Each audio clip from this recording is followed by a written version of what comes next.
Hello, people. As of today, I gifted my sister this book called I Am No Masiha by Sonu Sood. And like I told her, I'll do the review and then I'll gift her the copy, but I just gifted it to her. So I just have to say, yeah, that if you want to know about how the whole,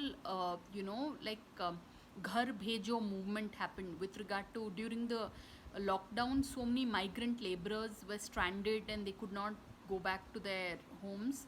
So Sonu Sood practically, like, single-handedly, like as a celebrity from the celebrity fraternity, he stepped forward and sent so many thousands of migrants back home.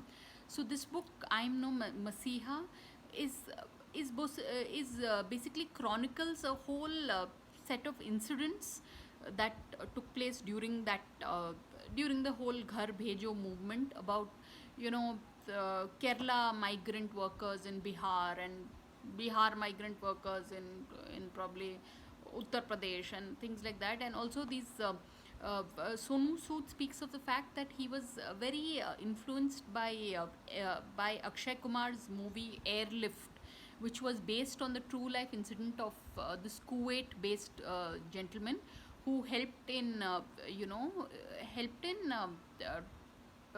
the migration of so many Indians who were stranded in Kuwait during the war, just before the war.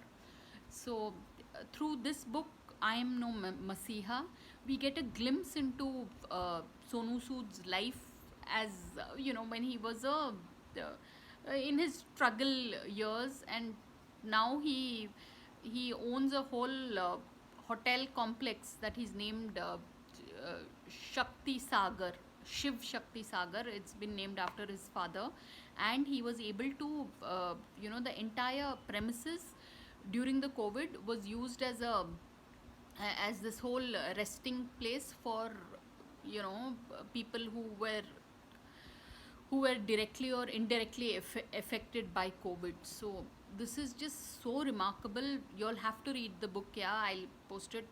It's called I Am No Masiha, and it's by Sonu Sood, and it will blow your mind.